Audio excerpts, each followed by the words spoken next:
Hey everybody, welcome to Design Make Teach, a channel for makers and maker educators. My name is Josh Ajima, and today I'm sharing with you my mobile YouTube video gear. Now the best camera that you can have is the camera that you have with you, and for me that's the iPhone 7. So when I'm on the go at conferences, this is the camera that I'm using. Now, just carrying the phone by itself is a little bit hard to manage, so it's nice to have something to hold it with, like maybe a selfie stick. Like this one that I got free at a conference.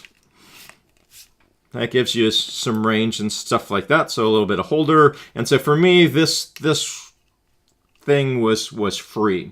Now the problem with phone video is the audio, and so you can help with that by getting closer, right? And so that's the big problem that students have, is they tend to take their videos from far away. But if you get in and closer, the microphone on the camera can be okay, but really it's the audio quality that's the sticking point. And so thinking about what teachers in the classroom would need to kind of help their students create great video, I experimented by going to the photo store and buying this little $30 lavalier microphone.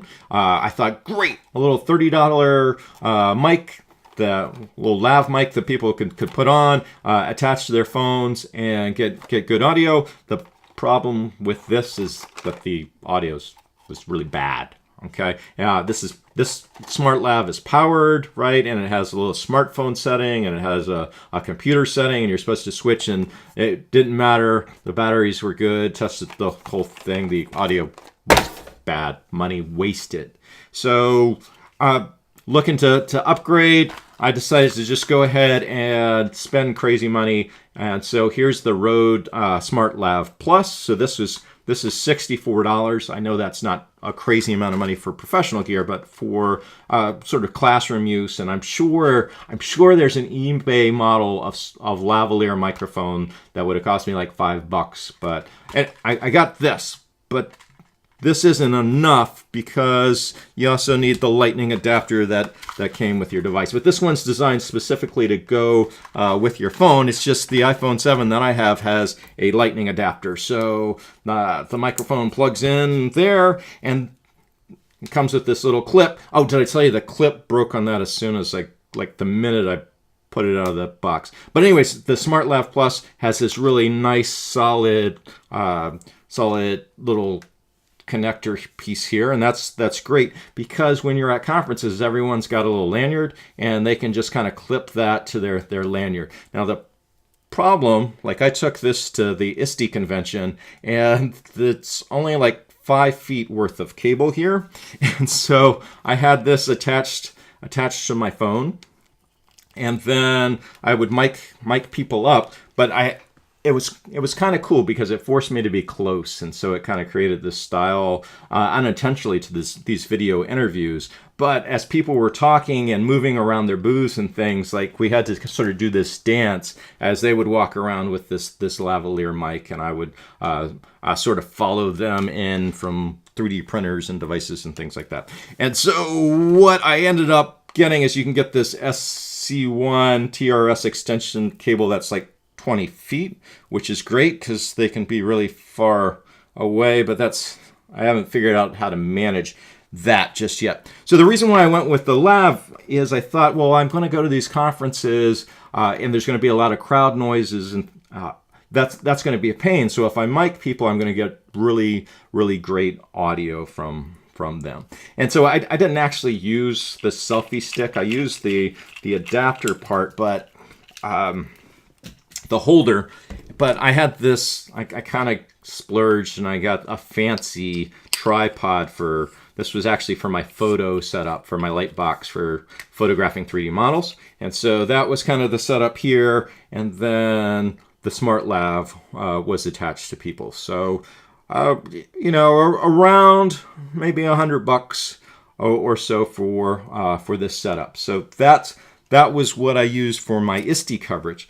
But with Maker Faire coming up, I thought that SmartLav's not going to work. There's too many people around. It's going to be too crowded. I want a shotgun mic. I want to be able to just kind of walk up and get interviews and machine noises and things like that. So I needed to do something a little bit different. So I ended up getting this Rode VideoMicro compact on-camera microphone, and this thing is cool. It's got a cold shoe adapter. It's got a shock mount, and it looks kind of serious. And it's got this dead cat. It's small, so maybe it's a dead kitten. This windshield thing, which Maker Faire and outdoor things can be noisy. So with the shock mount and the windscreen, that was going to create great audio, and it did. So I took a lot of videos at Maker Faire New York, and I'm surprised at how well this shotgun little mini mic worked, because the only time that it was really a problem was maybe next to CNC machines. That's when it got a little bit crazy, but all the other times this picked up audio very, very well. I'm going to FabLearn in Stanford this weekend, and I think I might bring the lav for the poster sessions when people are like right next to each other, and the mic might pick up people who are side by side. So the lavalier mic might be nice for this. But as far as just running around capturing video, this was awesome. But I needed something to put this on. Oh, and here's what. Well, I have to tell you, the VideoMicro, when attached to your smartphone, you need a special cable. This is the SC7 TRRS to TRRS patch cable. If you don't have that, then things don't work as well. So that was probably another $20. So the Rode VideoMic was $59, the SC7 was $20, and then the lightning adapter came with my my headsets. So that's kind of cool. Came with the phone, right? So boom, that's that setup right there, phone to microphone. But I wanted a way to hold this, and so the VideoMicro has a cold shoe mount, and I looked and looked, and I couldn't find anything cheap, and I was going to 3D print something or mill something or come up with that, but I dug around in my photo store, and there was an area with brackets, like in a corner of the store, down at the bottom, and I had to dig through some things, and I found this metal bar, and it's got a cold shoe mount and a quarter 20 or quarter 40, whatever you call that. And so this is cool because it could fit my smartphone adapter up here at my smartphone holder up at the top. Boom. And then I could attach my tripod underneath it here. And then it has this cold shoe mount, which means there's no power, I guess, for the VideoMicro, and attach that. And then put my phone here. And there is my Maker Faire New York rig, all ready to go. And it's so funny how just having this $60 microphone with the dead cat on it changed people's perception of me. They were like, "Whoa, what is that thing?" And they treat you differently when they think that you have some sort of pro level video gear on you. I was pretty happy about this because Press Reset, he's a famous 3D printing lifestyle YouTuber, and he had this exact same microphone on his camera. So that made me feel like I made a good choice. So this is sort of my go-to mobile rig now. The only problem with this, right, as you're walking around a long event, is power. And so that can be a problem because you're relying on your phone. So Belkin has this little adapter here. And so it's got a lightning on one end and then two lightning ports there.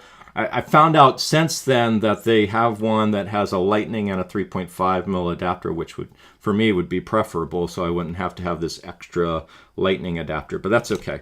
So this plugs into the phone. I plug the microphone, Rode microphone, with the SC7 adapter cable into the lightning adapter to connect the 3.5 to lightning, and then I have a power bank. This was probably something that was recommended on the Wirecutter a couple years ago. And I plug that into the second lightning port here.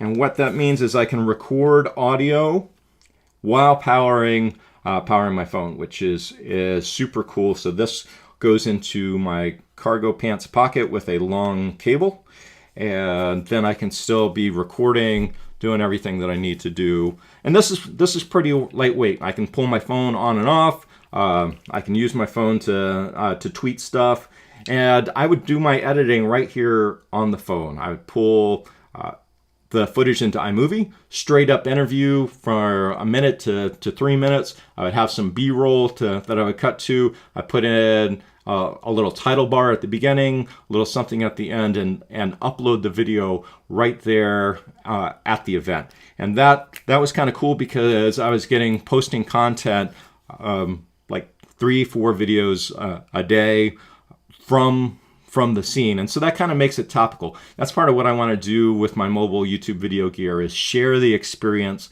live-ish with other people who can't be there.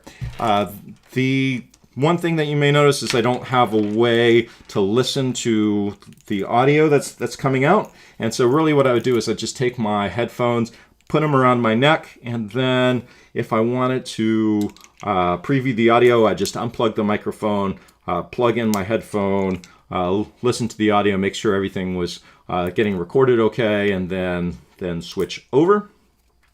Now, I can buy another adapter for like $30 or something like that. That will separate out the microphone and the headphones so that I can listen and record at the same time. So I might possibly get just one more adapter. But anyways, that is my mobile YouTube gear. Not super duper professional, but I'm in for under $200. I maybe went a little bit crazy. So if you have some suggestions or advice, or want to talk about your mobile YouTube video gear, go ahead and leave a comment for me. Like, share, give me a link to other people who are doing really good stuff with mobile YouTube. And that's it.